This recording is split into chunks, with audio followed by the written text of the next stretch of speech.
Good evening.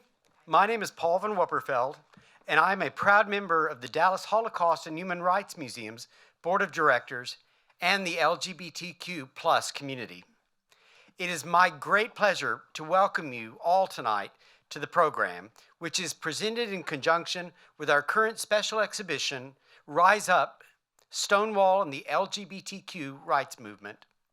We are honored to co-present tonight's program with our partners at the Dallas Way, a wonderful organization that has made it its mission to gather, organize, store, and present complete LGBTQ history of Dallas.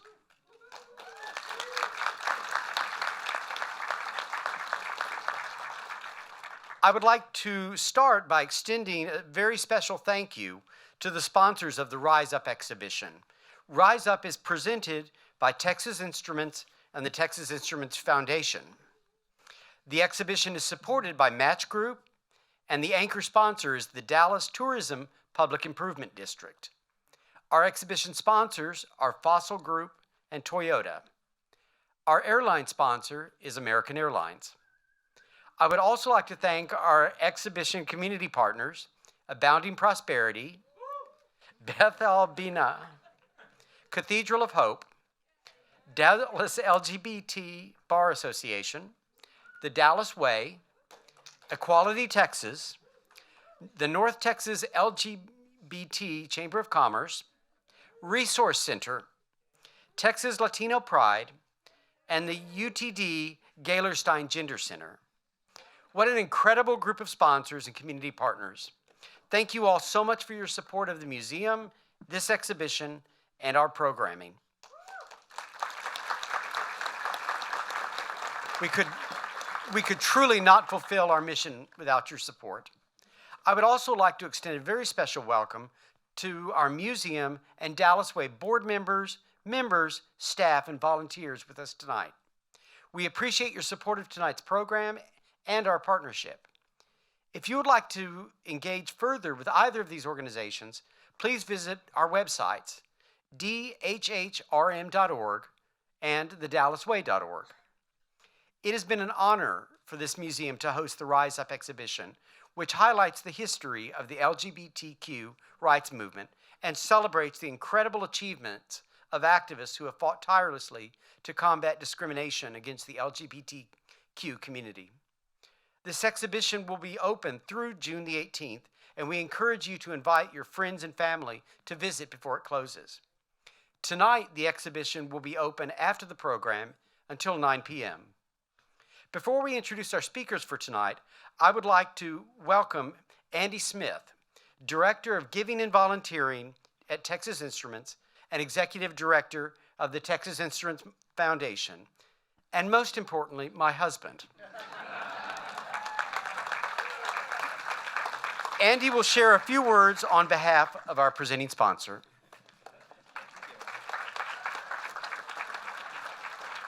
It's not often I get to share the stage with my husband, so thank you. Well, good evening, everyone, and happy Pride. Happy Pride. It's really a pleasure to be with you all tonight, and I do hope you have had a chance to see the exhibition. If not, please go see it after or come back before it closes. It's really top-notch and just really great stories and very inspiring and educational. And on behalf of my fellow TI employees around the world, I just want to say how proud and honored we are to be the presenting sponsor of the Rise Up exhibition. One of TI's values is inclusion, and so sponsoring this exhibition really comes very easily and certainly aligns with that.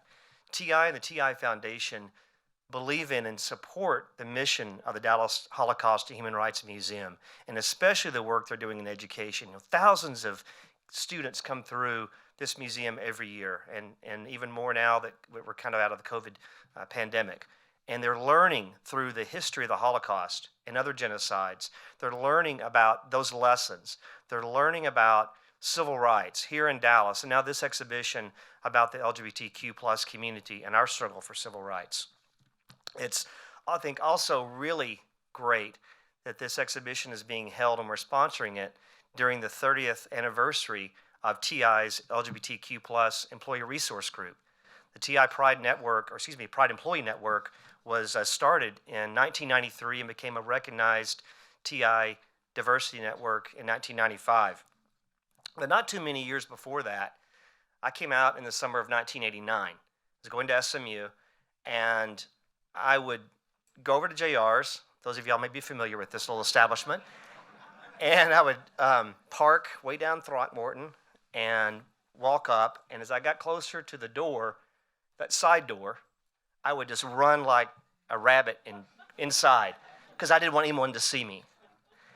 And it is so hard to believe from then, and here I am, an openly gay man on this stage representing one of the most respected companies in Dallas. And kissing my husband on stage. And I have to pinch myself sometimes to really realize how far we've come.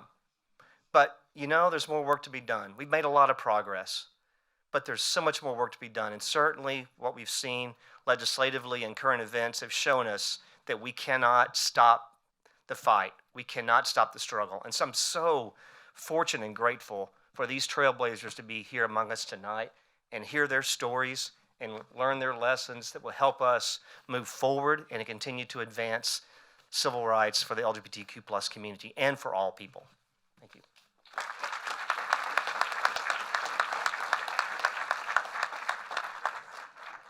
Thank you, dear. You did well.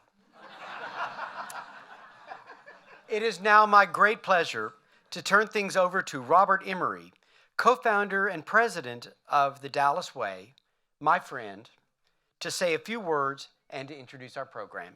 Thank you all very much.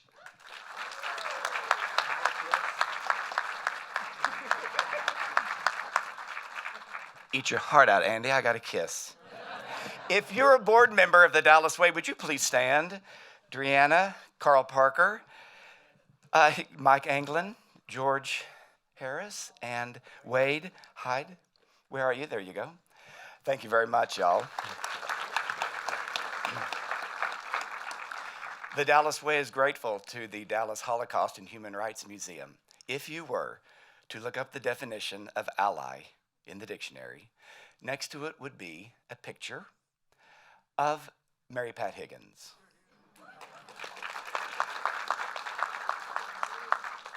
And Mary Pat, you have the burden and the privilege of representing this museum and your fantastic staff, Carolyn, Sarah, Felicia, Delaney, Elizabeth, and I shouldn't have started listing names.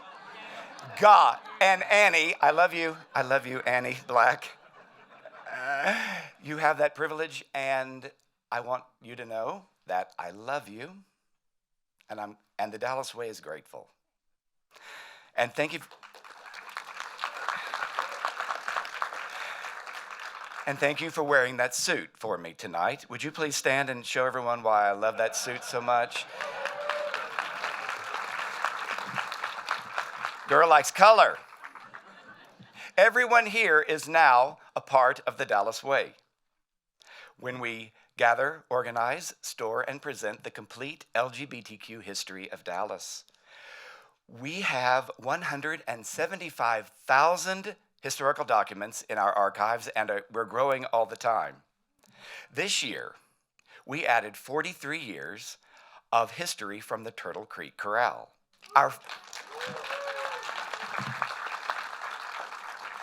Our friend Jim Williams gave us a gift to help digitization of the corral's 43 years of concert posters.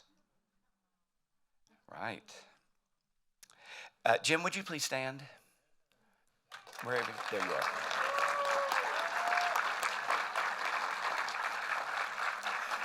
Can you see Jim in the back? Jim, we can see you all the way to Cleveland. And we're happy for it. He has been memorializing his husband of 46 years, Mr. Charles Longcope Jr., with gifts to organizations they both loved, most notably the Turtle Creek Corral and Uptown Players. Tonight, we are thrilled to announce that Jim Williams wants to make all the concerts of the Turtle Creek Chorale available to everyone, everywhere, online, with a gift, creating the Charles Loncope Jr. TCC Video Archive with a gift of $25,000.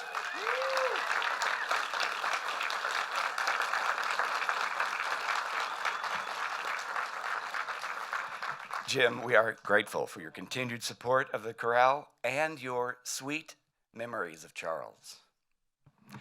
We will leave time at the end of the program for questions and discussion. Please write your questions on a note card you were provided when you entered the theater. Museum staff will come by and collect them near the end of the program. Jack Evans and George Harris were co-founders of the Dallas Way. Now, it is my honor to recognize the 90th birthday of Mr. George Harris. Happy birthday to you. Happy birthday to you. Happy birthday, dear George. Happy birthday to you.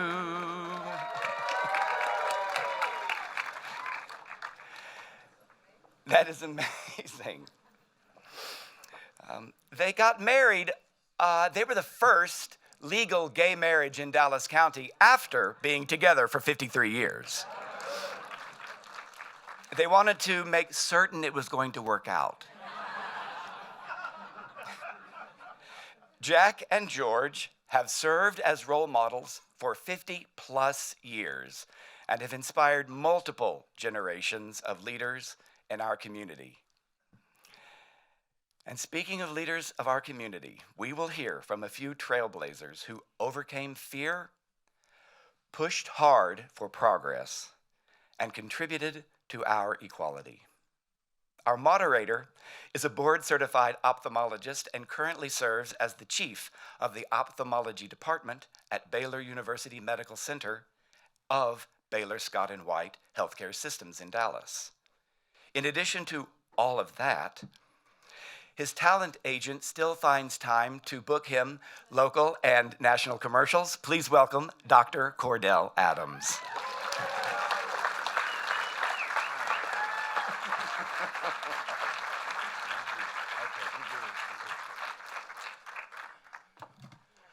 Okay, it's my turn. Thank you. All right, you all, I can see everybody's in a hand-clapping mood, and so I guess it's my job to keep you at that hand-clapping, but you all are going to get your turn, but it's my turn right now, so I'm going to take advantage of it, and I'm going to do it in about half the time period that you get. So anyway, when I hear the word moderator, or when I was asked to moderate, I think commentator, narrator, instigator, all those words, that regulator, timekeeper, all those things along that line. But the point is that I thought that usually came with a little stipend. You heard that the talent agency, said that they usually I get booked for things like this. Well, I figured I know that there was a couple of job people that were commentating that had some time off. One of them worked at Fox News and one of them worked at CNN, and I know that they could have possibly been here, but maybe they weren't available. I think maybe some could have been funds that perhaps maybe didn't get them here, but why me still?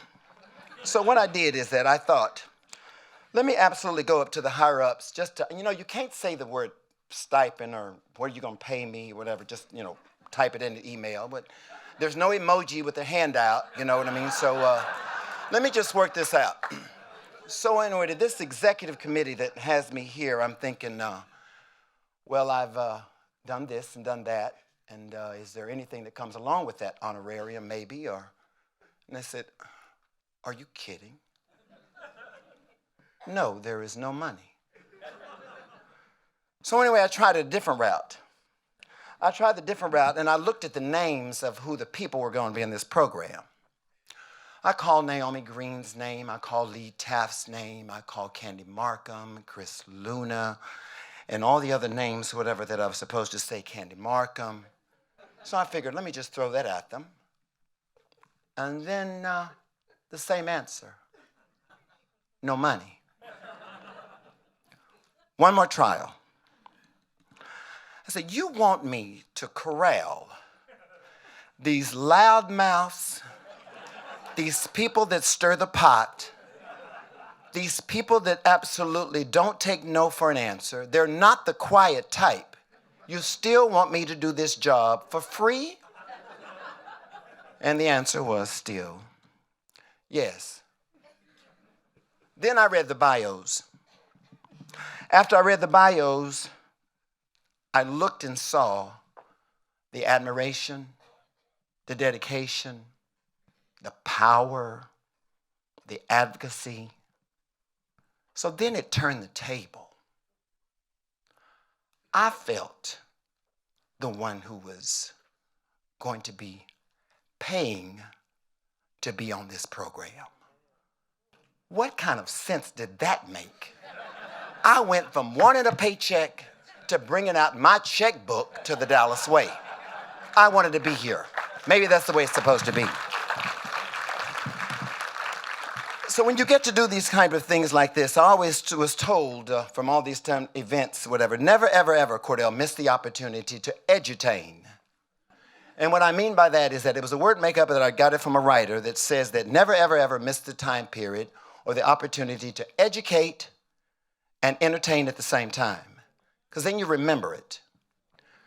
So these trailblazers, these people that are actually on this stage that I'm probably going to write a check for later, that I've got to moderate, I couldn't think of a better way to do this than other than this. When you look at this stage, I don't know what you see, but not a single person on this stage looks alike. I know we're supposed to be talking about diversity, inclusion, and inclusion again, and equality. So this bunch here epitomizes everything that is supposed to be. Let's go back to some of the things that happened when what Robert had announced earlier about some of the monies that are coming in. When you have these type of events, supposedly, you're not supposed to talk about politics, religion, and money. But these people probably did something in their line of work for why they're here that had to do with politics, religion, and money. So you can't separate them. So in that regard, I am so proud that I know to be amongst this group here, and I'm kind of ready to hear what they have to say. They're kind of important. I know what they do for the careers. I can't say that I got this line on my own, but it's a perfect line. Your career is definitely how you get paid, but your calling is how you are made. Your career is how you are paid, and your calling is how you are made. Let's hear how they have been made. I'm going to start with Lee. Lee Taft holds a doctorate in jurisprudence as well as master's in divinity. He is a lawyer, an activist, and an ethicist. He served on the boards of the Texas Human Rights Foundation, AIDS Interfaith Network, Legal Lambda, and the Jesuit Social Research Institute. As a consultant, he teaches clients to be radically transparent in the wake of error and to authentically account for harm caused, a process that interrupts litigation by inviting reconciliation. Introducing Lee Taft.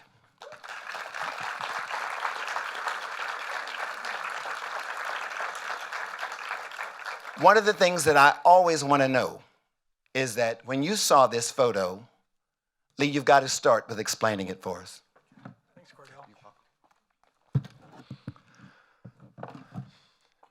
The picture was taken 20 years ago, June 26, 2003. the day the United States Supreme Court delivered its opinion in Lawrence and Garner versus Texas. Mr. Lawrence and Garner, you'll remember, had been arrested in the privacy of Mr. Lawrence's Houston apartment and charged with violating 2106 of the Texas Criminal Penal Code, that hideous statute that criminalized private, consensual, same-gender sex. The court found 2106 violated the fundamental constitutional right to privacy. The victory in Lawrence rested on cases that preceded it, like Baker versus Wade, Dallas case, Hardwick and Bowers. Lawrence paved the way for marriage equality. Oh, that's me in the picture with hair. I was speaking at the victory celebration in front of the original resource center. I borrowed from the prophet Amos. In this picture, I was asking those present if they could feel justice rolling down from Washington. Pictures, like words, are symbols. A one-dimensional image can tell quite a story. When I look at this picture, I see the singularity and joy of that moment. But I also see the courage of people willing to be named as plaintiffs. John Lawrence and Tyrone Garner, Don Baker, Edith Windsor. I see the brilliant leadership of Lambda Legal in bringing Lawrence in so many cases. The exhibit across the hall features Lambda's original brief in the Lawrence case. It's signed by Paul Smith. Paul eloquently argued the case, yet the authors of the case and the authors of that brief were Lambda lawyers Ruth Harlow and Patricia Logue. Paul had clerked for the Supreme Court at a time when he was married to a woman. Later, he divorced and came out. Facts known to the justices of that court. Ruth and Pat chose Paul because they wanted the court to see a gay face they knew. It was a brilliant and strategic decision. Ruth and Pat gave up an argument of a lifetime because they wanted our freedom, and they, in fact, were right in the decision they made. When I look at this picture, I also see the arc of my own story and the fear that accompanied it. In the 1970s, I signed into the Dallas Gay Alliance as Lee McCrary, using my middle name as opposed to my last name, for fear of being identified and fired from my job. A bit later, Mike Anglin and Dick Peoples invited me to join the board of the Texas Human Rights Foundation. That's the organization that conceived, orchestrated, and litigated Baker versus Wade, the first federal challenge to 2106. In those days, Mike and I would often meet for supper at Susie's, our favorite restaurant in the West End. We talk about the case, we talk about 2106, but we also talked about the new disease called AIDS. There were rumors going around then that the county was thinking about rounding up gay men and putting us in camps. I worried out loud with Mike about that. Mike's response was, "Lee boy, they start rounding us up, we're going to be on the first bus." We hired Jim Barber to try Baker versus Wade. Mike, Dick, and I spent hours and hours working with Jim, strategizing, identifying, and preparing witnesses. But I didn't attend the trial. I was a trial lawyer in those days, and the federal courthouse was my workplace. I was afraid that if I were seen in the courtroom, word would travel to my law firm, and I would lose the job I held. 2 years later, my life partner died by suicide. Because Jack was a reporter for Channel 8, his death was reported in the Dallas Morning News. I can't remember precisely what the story said, but the story reported that Jack had been found in his home by his roommate in their Oaklawn home. His death outed me. On the day of his funeral, my law firm held a meeting to vote me out. They assumed Jack made the choice he made because he had AIDS. They then assumed that if Jack had AIDS, I had AIDS. And if I had AIDS, they were going to get AIDS. And then their children were going to get AIDS. And so some of them wanted me out. The vote failed. But yet it having occurred helps you see the climate in 1986. It helps you see why I signed in as Lee McCrary, why I stayed away from the Baker courtroom. By the time of this picture, I'd had quite a journey. In the early 1990s, I joined Lambda Legal's national board. I served on the strategic planning committee. We envisioned regional office for Lambda in Chicago, LA, Atlanta and Dallas. In the late 90s, I left law. I entered and graduated from divinity school. In 2000, I was serving as a dean of students at my divinity school when Kevin Cathcart, Lambda's then CEO, asked if I would move back to Dallas and launch the SCRO, Lambda South Central Regional Office. I said yes. My 80-year-old uncle asked, hey, is that going to be dangerous? I just laughed and said, no way. Then Lawrence came, and it came right after the office was really up and rolling. I became the spokesperson and educator for the case. One trip took me to Washburn University in Topeka, Kansas. I arrived alone at the venue to find Fred Phelps. Remember him? Whew. The hate-filled minister who collected other hate mongers. And together they spewed hate at LGBTQ plus community. That night, Phelps had dozens and dozens of people lining the sidewalk. I'm walking up the sidewalk alone. They're spewing hate at me, screaming just horrible names at me. As I walked, I thought about my uncle's question. Right there, I sort of amended my answer.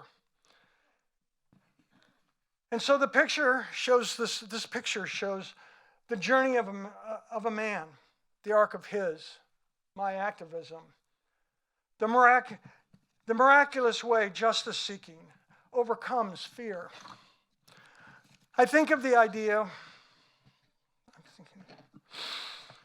the King's idea, the arc of the moral universe bends towards justice.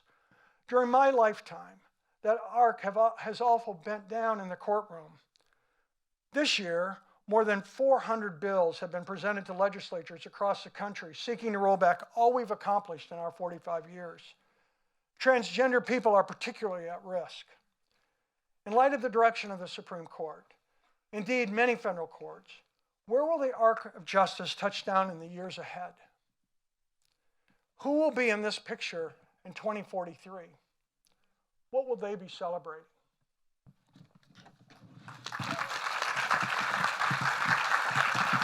Oops, I've got your notes. Thank you, Lee. You see, I try to do my little homework about the things that these people have presented to see what they want to talk about. So now we get to hear from Candy Markham. Candy Markham is a seasoned therapist based in Dallas with over 40 years of experience in mental health and counseling. Candy has dedicated her career to helping individuals, couples, and families navigate challenging life situations and mental health issues. She's a healer by nature. One mantra has guided her journey, and that saying goes as this: helping people bring meaning to their lives. Helping people bring meaning to their lives. Candy, from doing a little homework, we're going to introduce you, but we want to know something. When you're counseling, what is gay affirming counseling? Candy Markham.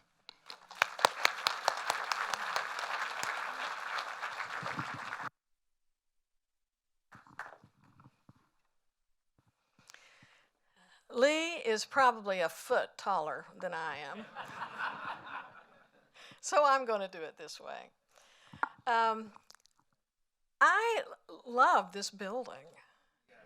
It's wonderful. And if you have not gone downstairs to see the uplifting LGBTQ presentation down there, I really encourage you to do that. It's, you know, I'm gay. I'm really gay. Real gay. And there was stuff I did not know. And I bet you don't either. So go take a look at it. All right. So gay affirming therapy, that may sound familiar to you, but in 1981, the fall of 1981, there were no out LGBTQ, and I'm going to say gay therapists. And my roommate at the time, who has died of AIDS, knew a guy named Howie Dare. And Howie Dare was a leather man, but he was also a teacher. He was a fourth grade teacher, and he had a master's in counseling. And he was starting a gay counseling center, and it was called the Oak Lawn Counseling Center. And I was his first therapist. And back in that day, there were no texts, there was no Dallas Voice, and so Howie and I needed to let people know that we existed, that we had a counseling center, we had a therapist, me, and him, and we were open for business. And so what we did is someone has to do it, I guess. We hit all the bars. And talk to the bartenders. And Howie was a very popular man. And you cannot do therapy with people that you have known in that way. And all the gay men that I knew were like, JR guys, stand and model. And so there was Howie with this big mustache and all these muscles. Anyway, he couldn't see these guys, and so I had to see them. And I thought, oh, wow. And so he gave me a book called The Leather Man's Handbook. And boy, did I learn a lot. And so, bartenders are good people to market for you, and so we started to grow. And in '82, there was a conference for LGBTQ, well, I guess probably really just the G back then, mental health people in Houston. And so Howie and I went down there to attend, and they started talking about GRID, gay-related immunodeficiency virus. And I'd never heard of it. And on the way back to Dallas from Houston, Howie said, this is always so emotional, we had 2 phone lines. He said, we need to move one of those phone lines into a hotline, a GRID hotline. And I wasn't real open to that idea because I was single and I kind of liked that second line that we had at the counseling center. But anyway, Howie, as I said, was very popular, and he partied on the East Coast and he partied on the West Coast, and he could see that it was coming. His friends were getting sick, really sick. So he could see it coming. And the counseling center was probably one of the first non-religious, non-sectarian, non-political organization. And so we had to raise money for it. And I'm really kind of pleased that we did, because I met my wife, back in the day, it used to be lover, Carolyn Hall. And we are going to celebrate 37 years with Rick and Tom next week. So she's an angel. But the reason I want to show you these pictures is that the one that, I don't know if you all can read it, it says Queen's Party, 1987. That was the way we raised money for the Oak Lawn Counseling Center. We didn't have any grants. At that time, we didn't know how to do things like that. And so we raised money from the community. And I will say that every one of my friends and my partner or wife that are in my life, I met through my volunteer work. And I bet most of you all can say the same thing. We have a wonderful community. And we have wonderful, generous people who give of their time and their talents and their money. And so that's what this was. I don't know what the next picture is. Oh, okay. So let me say that Howie died in 1986 from AIDS. And the director of the counseling center at that time was Bill Appleman. And Bill and I did counseling together. We shared office space together. And I would say that Bill died in 90 maybe, 91, something like that. Wonderful man, beautiful man. These people were dying right and left. There was no treatment. By the time you were diagnosed with Kaposi sarcoma or the pneumonia, the PCP, it was too late. They had no T cells left. They didn't have anything to fight against this disease. And it was, and I'm not telling you all anything you don't know, those of you that are anywhere near my age, which doesn't look like many. But I know Bruce Chimmel's out there somewhere. But that's our, that is our story. That is our history. And it was just an awful, awful time. What I saw in my office, where I was presenting gay affirming therapy, that had never been really talked about before or offered that way, is that these wonderful, sweet, handsome men would bring their parents in to the session and say to them, "Mom and Dad, I'm gay."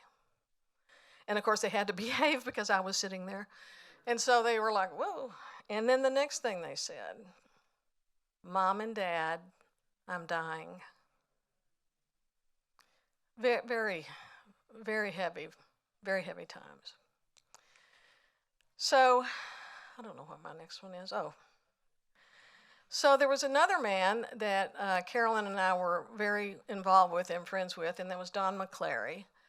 And Don also died of AIDS in 1996, I think.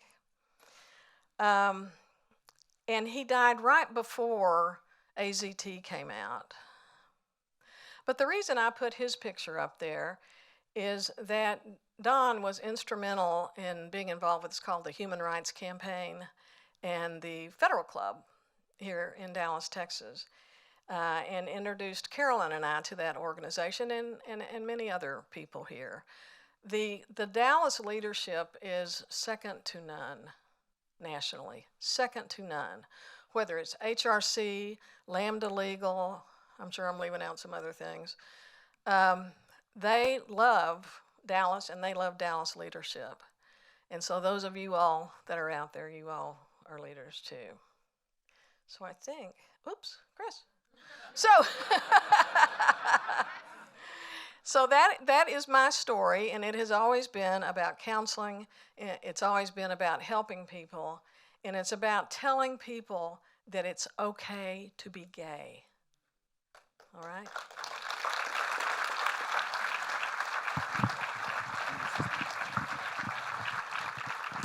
Thank you, Candy. Our next speaker we already know is Chris Luna. Chris Luna is a lawyer and former Dallas City Councilman. He has served on the boards of several LGBTQ nonprofit organizations. In all of these roles, he has been an advocate for the LGBTQ community.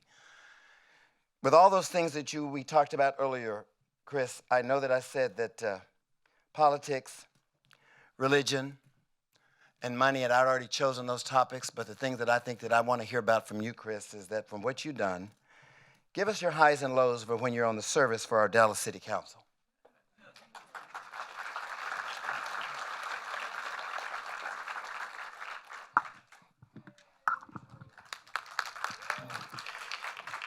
In July 1989, Micah England drove to Dallas from her home in Oklahoma to apply for a job as a police officer with the Dallas Police Department. When she interviewed in Dallas, she answered question number 14 honestly, acknowledging that yes, she was a lesbian. She was told that because consensual sexual contact between adults of the same gender, as Lee explained earlier, was a violation of Texas law, Section 2106 of the Texas Penal Code, the Dallas PD could not and would not hire her. In May 1990, Micah sued the city and then Police Chief Mac Vines, challenging the constitutionality of the state sodomy law.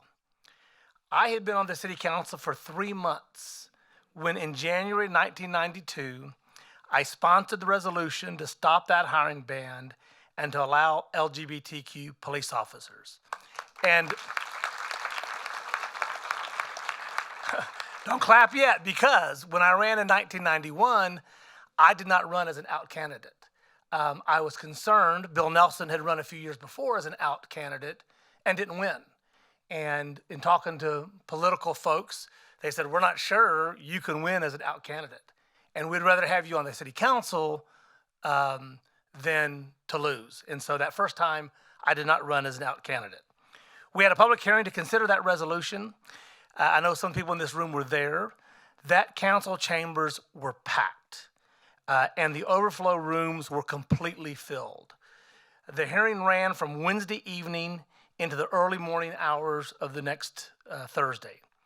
And after nearly 7 hours of passionate, provocative, and emotional public comments and debate, the city council voted on that resolution. Now, I can't explain it well enough. So to give you a flavor of that hearing, I want to play a TV news story from that time. Homosexuals are 20 times more apt to molest children than are heterosexuals.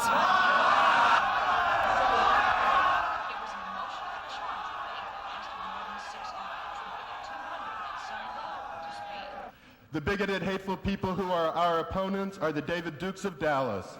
They cover up their other Klan and Nazi values to attack gay men and women. She has a right to speak what she has to say. And so,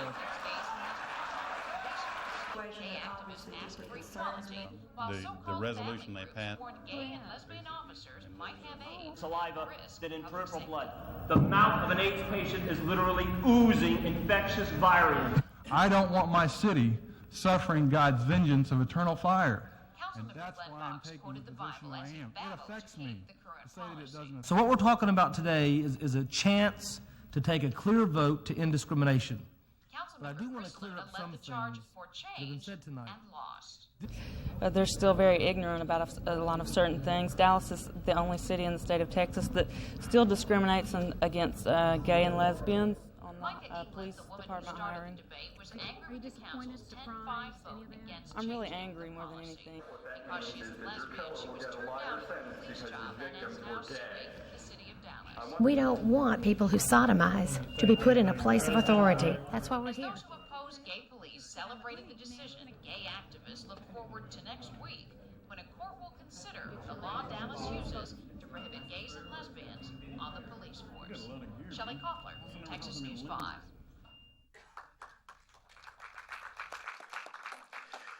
So you saw what we had to deal with at that time. And we made national news, and this was what was reported in the New York Times. Quote, almost 300 citizens had spoken in the council chambers, a modern amphitheater of bare concrete, and where they spoke for or against Agenda Item 77, almost all insisted that the council faced a stark choice between good and evil. Voting 10-5, the council adopted a resolution at 2 a.m. that prohibited the police department from hiring individuals who have a documented or admitted history of committing or acknowledging an intention to commit in the future a violation of the law, end quote. So without saying it, that resolution was based on the 112-year-old law at that time that outlawed physical relations between people of the same sex. And then this was what was quoted in This Week in Texas. Quote, I think this has really energized the gay and lesbian community in Dallas, said John Thomas. John was in the video, many of us know John. The overall effect is that it moves the gay community along. There was no chorus of effort, no buses, and yet there were 2 or 3 overflow rooms full of people who gave their support to this issue, end quote. So even after eventually losing that lawsuit that I referenced, there was still no non-discrimination policy for city employees that included sexual orientation. So Councilman Craig McDaniel, who was the first out openly gay city councilman, and I sponsored a resolution to adopt that policy. And again, we held a public hearing. And again, the city council chambers were packed. But in January 1995, with LGBTQ supporters outnumbering the opponents 2-1, the result was different. And this is from Tammy Nash, who reported in the Dallas Voice. After almost 3 hours of comment from citizens and debate by council members, The Dallas City Council voted Wednesday evening to extend the city's non-employment discrimination policy to include sexual orientation. As the vote tally was displayed on overhead screens, Wednesday evening, the packed council chambers erupted in cheers and thunderous applause from the supporters. So John Thomas was right. What happened a few years before energized the community. So in 3 years, and think about this, in 3 years we made progress from going from 10 to 5 losing to prevailing 9-6. And during my three council terms, we made other progress. We increased AIDS funding. We appointed dozens of LGBTQ folks to city boards and commissions where policies are made and adopted. And we had a seat at the table as we developed city programs and policies. And kind of like Lee, I included this slide because I wanted to show that I too at one time had hair. So, 10 years after the 1995 vote, I wrote an op-ed for the Dallas Morning News talking about all the good that came out of that policy change for the city and how other local governments and private companies were adopting similar policies. It's clear now that those 9 votes were on the right side of history. Now, let's fast forward to today. We have out LGBT police officers and city employees, and we have a citywide ordinance prohibiting discrimination based on sexual orientation, gender identity, and expression in housing, employment, and public accommodations. And we have 10 beautiful rainbow crosswalks in Oak Lawn.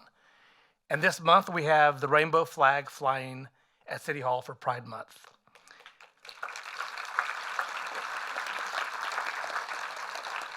And Micah England is profiled in this very museum upstairs as an upstander for her role in the fight for LGBTQ civil rights. These are all examples of how far we've come as a community. But as Andy Smith in his opening comments and Lee Taft's comments made, current events remind us, though, of how far we have yet to go. We need to stay in the fight.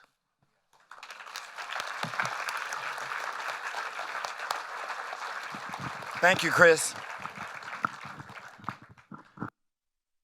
On our list, Miss Naomi Green.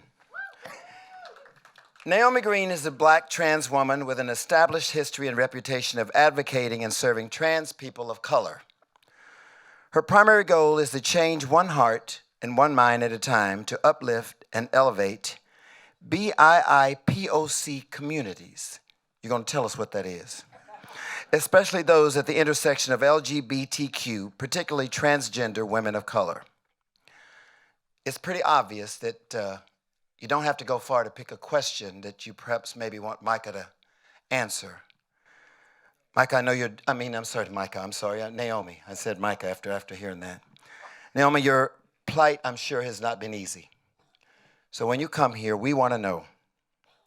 Please, please, please tell us about your experience and what it's like being a Black trans woman in Dallas and what made you decide to get into such advocacy work. Naomi Green.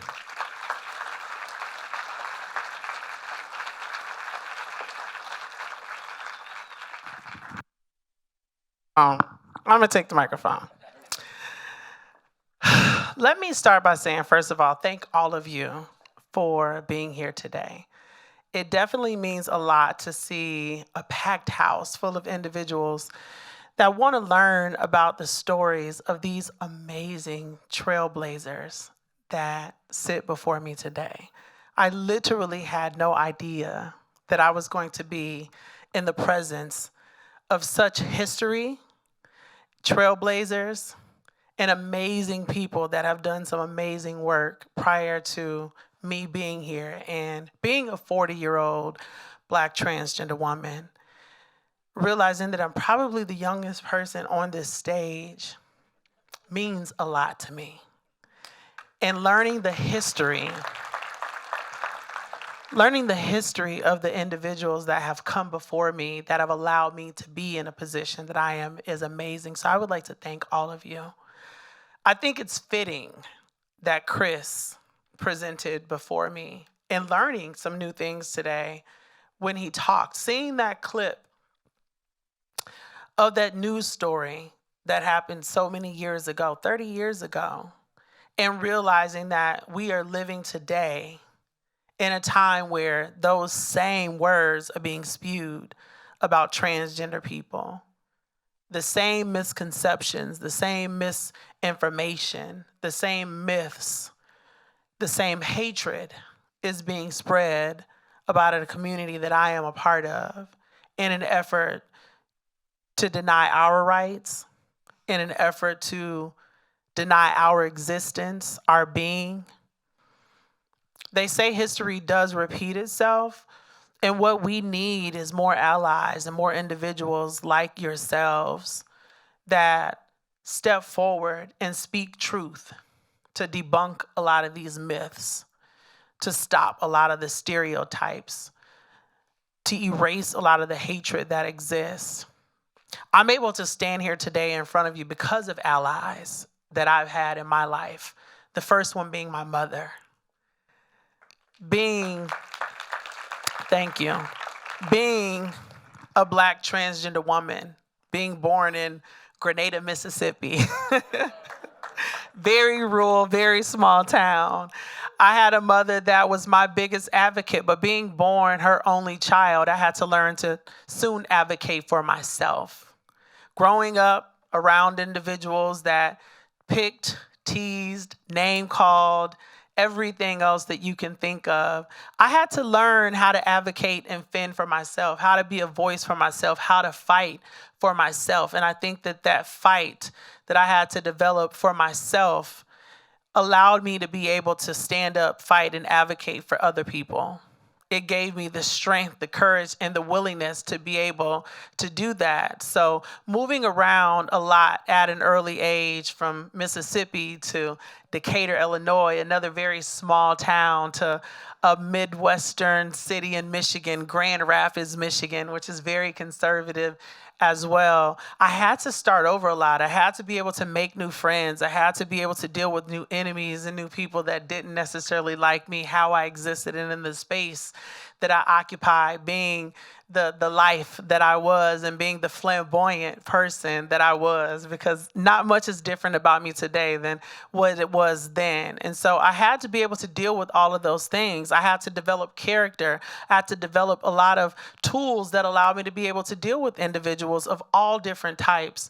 I learned so much about myself having to move from place to place to place. I learned new things about other people, but it allowed me to be able to understand more of who I was as a person and how I wanted to be able to express myself and how I wanted to be able to live. And the monumental point in changing time for me was when I went to college, to an HBCU called Jackson State University in Jackson, Mississippi. It was the first time that I saw a trans person in real life, you know, aside from what I saw on Jerry Springer, right? Like, which one of these is really a man? And it was like, neither one of them look like men to me. What do they mean? But I was forced at that time, because there was not Google and Yahoo and all of these different things for me to be able to explore and find out new things. I was forced to kind of identify with what I thought I was, right? Which was just a gay boy, a gay young man, all of these things that I was told that I was, or someone that just had homosexual tendencies, right? I didn't know anything about trans. And so going to Jackson State University instead of the University of Michigan, which was my dream school, let me tell you. You know, it taught me a lot. Getting into the ballroom community, if any of you have ever seen Pose or Legendary on HBO Max, that was really eye-opening for me. After seeing a trans person for the first time in school at Jackson State University and meeting one firsthand and learning what trans was, it was monumental for me. I said to myself, that is who I am. That is what I am. You know, I thought that growing up in church my whole life, I was going to be the first miracle, you know, of modern day, that God was going to show people that he still existed, because I was going to go to sleep as a boy and wake up as a woman. That was what I thought, right? Because I always knew that there was something different about myself from a very young age. Regardless of what people told me, regardless of the sports that I played, running track, playing football, basketball, baseball, doing cheerleading, all of these different things, I knew who I was at a very young age. Regardless of what people told me I should or should not be, how I should or should not act, I knew who I was and what I was at a very young age. And so getting into the ballroom scene and learning about trans people and how to become trans and what that looks like and how they live and seeing those things, I also understood what I wasn't and what I didn't want to be as well. I didn't understand at those very young ages, being, in my teenage years, why a lot of the trans people that I saw, especially Black trans people, lived the way that they lived. I didn't understand why they had to do the type of survival work that they had to do, why they had to live the way that they had to live and exist and be the way that they had to be and exist. So that's when I started my advocacy work, showing people that were like me and similar to me that there is another way of doing things, that we can exist outside of the constraints that we see for ourselves sometimes. But again, that was me advocating out of ignorance, right? Thinking that I was showing people something, but not really knowing the reason why they existed the way that they did. And so going through my life, my 20s and, my early 30s, moving from Grand Rapids after college and graduating to, St. Louis, Missouri, and starting to experience a lot more and open my eyes and my horizons a lot more and meet other people, being able to really experience the life a lot more, I learned a lot. And April 16th, 2017, my life really changed. I was in my car with a friend of mine. We were leaving a club, going to his house, and, my car ended up getting shot up 18 times with both of us in it. I was sitting on the passenger side. He was on the driver's side. He died, and I lived. And so that really sent me through a period to where I had to do a lot of soul searching and really think about why I'm here and he's not. What's my purpose? But at that moment, I also understood that I had more purpose than maybe what I thought that I had. And so I started to really take myself down a journey and think about that. Why am I here? What is my purpose? Because clearly I'm here still for a reason. And the only thing that I could think of was that I'm still here because I need to be able to represent my community. I need to be able to show people and share my testimony and let them know that just because you are who you are and you're living in your truth doesn't mean that you can't be who you want to be and that God doesn't still love you and that you don't have purpose and that you don't have meaning and that your existence is in vain in some way. And so I started to live in my purpose. And at that point, I was not openly trans, but after moving and relocating to Dallas, being offered a job at Smoothie King Corporate,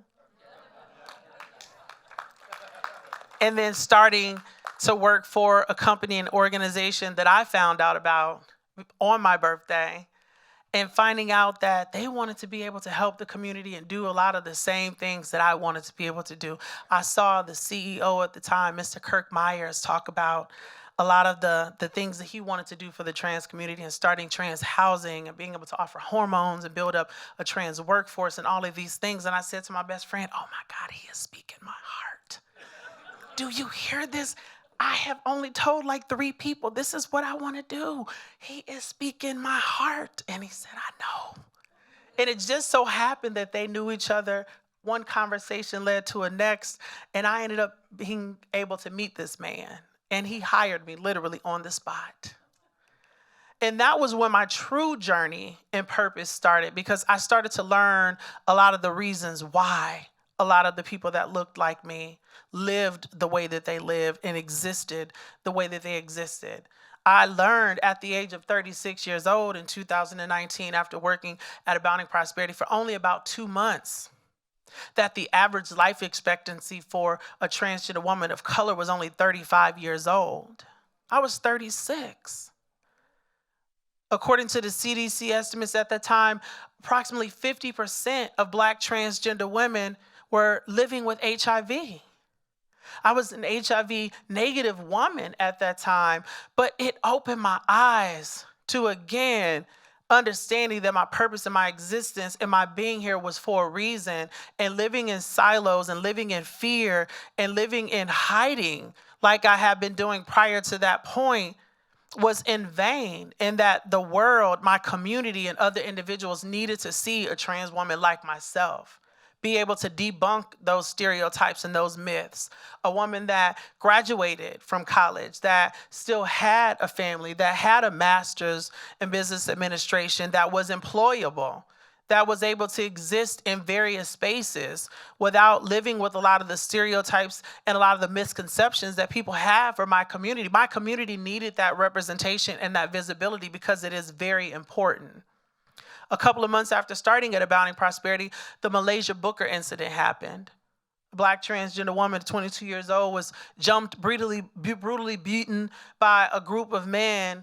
And I had to jump in action because she came to my organization and my CEO for assistance. I had to help create a rally and a response to this attack and stand on stage for the first time being openly trans in front of the world and saying that I am trans and we support you, sister. We are here for you. This should not have happened. This does not need to happen again. And then unfortunately, within a month, she was killed. And then so my advocacy work really started a lot more then. People needing me to speak out and almost be the face for a community. But that also meant that I needed to continue to educate myself, be a part of this community in Dallas, learn more about why women like me were living the way that we were living, why we were dealing with the things that we were dealing with, and help us to be able to overcome this by learning and educating myself, but also being a part of the community that I really had not always been a part of before. So getting back into the ballroom scene and the Kiki ballroom scene and being a community member and learning and engaging and teaching and providing resources and all of these different things. And I'm proud to say that, I'm working now as a marketing manager. I'm a college professor. I'm on the board for Texas Pride Impact Funds, Texas's only LGBTQ community foundation focused on LGBTQ Texans' future. Black Ladies in Public Health, a network of over 16,000 Black women working in various fields of public health. I'm proud to say that I'm on the board for Black Ryan White Planning Council. Right? That I'm doing these different things, but I'm walking in the footsteps of the people that have come before me. And I would not be able to do this without individuals like yourselves who have stood up to a lot of the injustices that our community has experienced. But again, most of what I've done has been because of allies, people who were in position to be able to offer me a seat at the table, who were able to help me have a voice in this community, teach me to be able to be the advocate that I am. And so my challenge to everyone out here in this audience, if you see something, say something. Because silence is violence, and silence is compliance. Don't wait until certain things impact or affect you or someone you know to be a voice, to step up. Do it now, because we need you. Like a lot of these individuals up here needed their community and others who did not look like them, who did not identify the way that they did. We all need allies, and we represent only approximately 1% of the community. We can't fight this fight ourselves as trans people. We need our gay and lesbian and bisexual and queer and intersex and all of these other letters that are in the LGBTQ alphabet to be able to help us in this fight, to be able to extend our life expectancy beyond 50%, I'm 35, to be able to decrease the individuals in our community living with HIV below 50%. That number has gone down, but it's still tremendously high. Again, if you see something, say something. Silence is violence, silence is compliance. Thank you all so much for your time.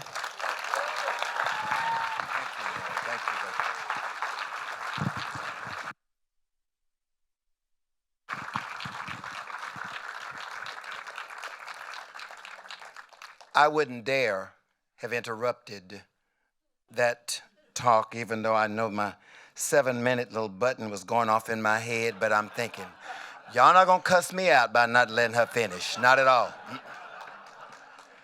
One more to get to. Thank you, Naomi. Lisa Messiah. Lisa Messiah is a retired media.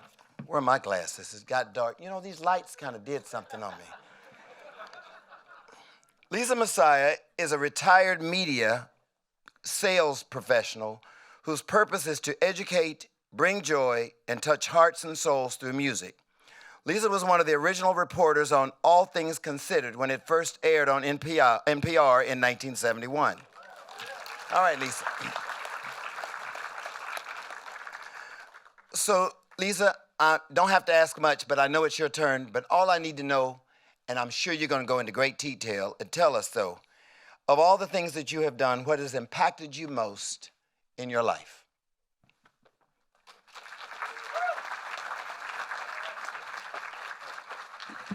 I think we mean here. Oh, it's all right. I think you mean in my gay life. But at the same time, it's such an honor to be here because I was born in Fort Hood, Texas. I think I'm the baby that helped integrate that hospital too. My dad was in the Army, but he also was for 20 years in Western New York, the volunteer president of the NAACP. So growing up, we had calls of people wanting to bomb our house, so nothing really scares me. And in so many ways, I'm like a cog in the wheel. Thanks to a fellow by the name of Steve Wilkins in 1977, I joined the Dallas Gay Political Caucus, is what it was called at the time, along with Mike England, along with Louise Young and Viv Armstrong. But the thing that really got me excited about what I do is the entertainment industry. I think I may be the comic relief up here today, because it was through that, despite the fact that we are under, many of us, especially the trans community, is under attack right now. I think a fella said that, first of all, we're going to be fighting until hell freezes over, and then we better learn how to skate and fight on the ice.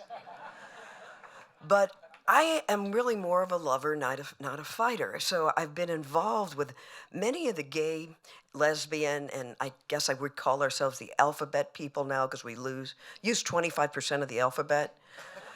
But so you got to have a sense of humor of this. But I also was one of those people that have been on the board from the ACLU to the original AIDS Arms in that meeting when we were first starting to deal with Life Walk. I took the AIDS mastery when all my friends were dying. And it was at that point I realized my purpose was to bring joy. The same way, Dorothy says, there's no place like home. My purpose was to bring joy. So I joined Cheryl Denson. I'm a name dropper. Cheryl Denson was doing Gemini Theater, was there. Susan Melnick was running a thing called Little Feather, where we were bringing all these lesbian musicians in. But the thing that, MCC Church sang in that choir. We had a country gospel choir, and Carol West was there. And it was just a wonderful time. I was original bondholder of that church also. But it was through when Laurie Masters got together with Tim Siegley at Barbara O'Brien's bar, where they said, we need a women's chorus to go along with that TCC, which was the Turtle Creek Chorale. And I opened that show with about 70 pounds lighter and legs for days. Because I had been in karate, because was ready for a fight, because I was in a lot of these meetings where people would get angry. And I remember introducing 2106 in my precinct meeting so it could be introduced. And I was ready for a fight, but nobody would fight with me. And that was a good thing. But with the Women's Chorus of Dallas, which had started a few years after the Turtle Creek Chorale, we were able to, I believe, change hearts and minds through our music. We were able to sing for the Queen of England. We sang at Ann Richards' inauguration down in Austin, singing with the Turtle Creek Chorale and the Women's Chorus of Dallas at Ron Kirk's inauguration. We Shall Overcome. Oh my God. There are so many things that we were able to do, that music can do, that the arts can do, and speak to human rights that you can't necessarily say. And I think being up there with all of our semi-lipstick lesbian singers, about a third of them were moms, because that is something that really impacted me. And one of the things that Tim Seelig once said about a third time to going to Carnegie Hall. Now, girls, when you go to Carnegie Hall, don't say, "We're going to Carnegie Hall again," but say it with such joy, as well as, "Listen, if you help us move our risers, we'll help you do your hair." There are so many things there. But I think it's through the music that we were able to create a lot of allies, because we were singing about our struggles that not only affected gay, lesbian, transgendered, and the pluses of the world. We could do that in music, whether it be with a series like Sing for the Cure, which we had Maya Angelou, I believe, was our first MC for that wonderful concert.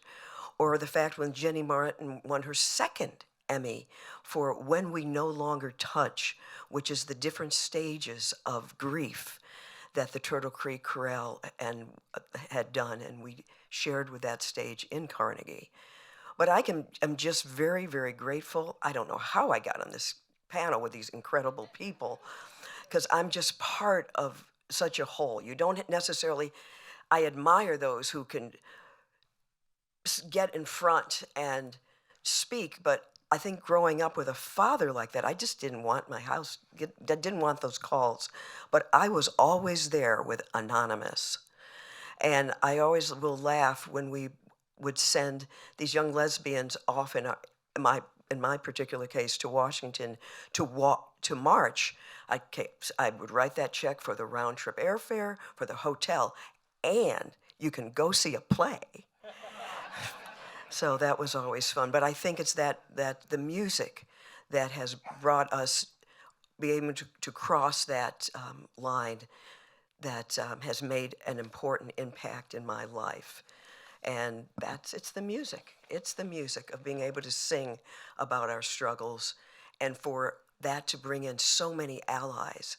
So now the chorus we had the final thing there, we had 2 women who had joined the chorus, and after about 2 years, they had to say, "You know, we really aren't lesbians, we're sisters. We just wanted to sing with you."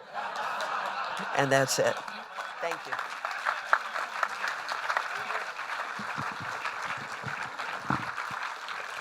Thank you, Lisa. You know, I think that we're based upon time-wise, we're not going to do a lot of the questions. You probably have something that you want to talk to these people about, but we're going to get you out of here that perhaps maybe you can grab us afterwards. But I'm going to ask you, Lisa, for something at this point. I think that you're going to give us something in terms of to close out.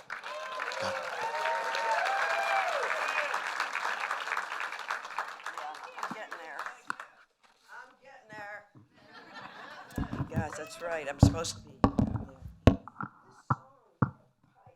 Oh, there we are. And I'd like to thank you again for having me.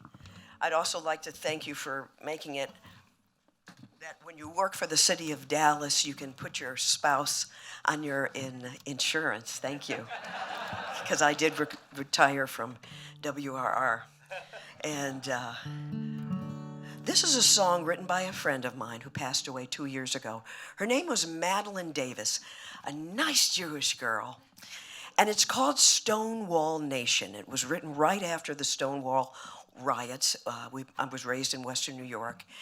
And this was the first, I believe, battle song. Because with every revolution, with every social movement, there's always music, whether it be the little drummer boy at the Revolutionary War or the We Shall Overcomes of the civil rights movement. This is called Stonewall Nation, written by Madeline Davis. Wrong key. I don't want to see my brothers kicked into the dust no more. Their dreams are turned to rust no more, no more, no more. I don't want to see my sisters have to give in no more. Their loving call to sin no more, no more, no more. For the Stonewall Nation's gonna have its liberation. Wait and see. Just wait and see. You can take your tolerance and shove it. We're gonna be ourselves and love it. Stonewall Nation is gonna be free. Brothers, take me by the hand, and we're gonna sing this song right now. Right now. 1971. Sisters, take me by the hand. We're gonna build our promised land right now. Right now. For the Stonewall Nation's gonna have its liberation. Wait and see. Just wait and see. You can take your intolerance and shove it. We're gonna be ourselves and love it. Stonewall Nation is gonna be free. You can take your tolerance and stick it. We're going to write our own ticket. Stonewall Nation is gonna be free. Stonewall Nation.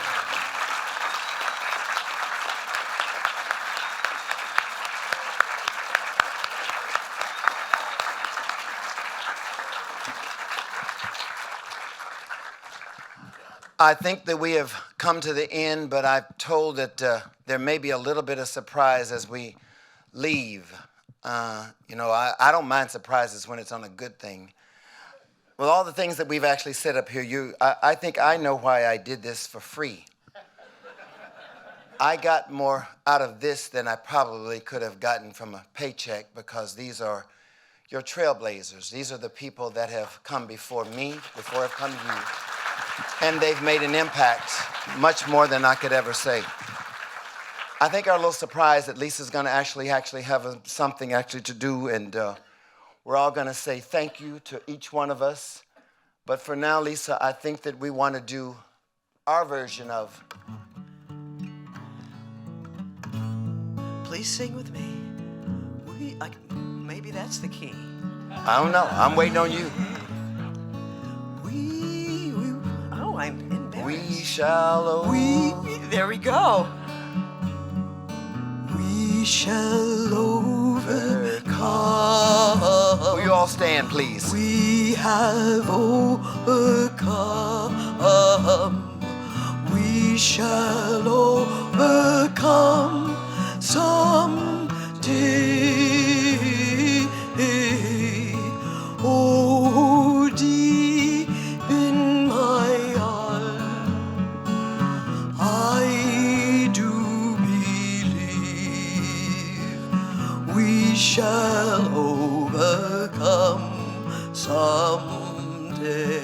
I'm going to change the key. We are not afraid.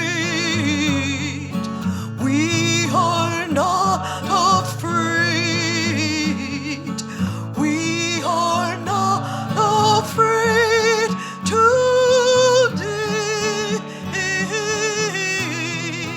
Oh, deep in my heart, I do believe we are not afraid today.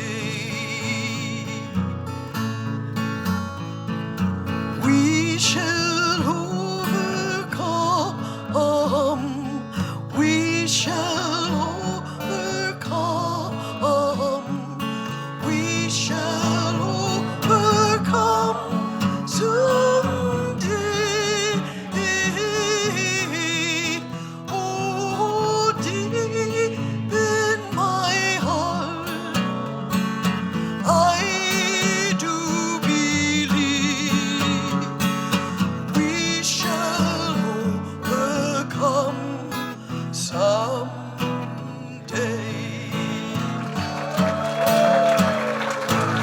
Thank you all for coming, and good night.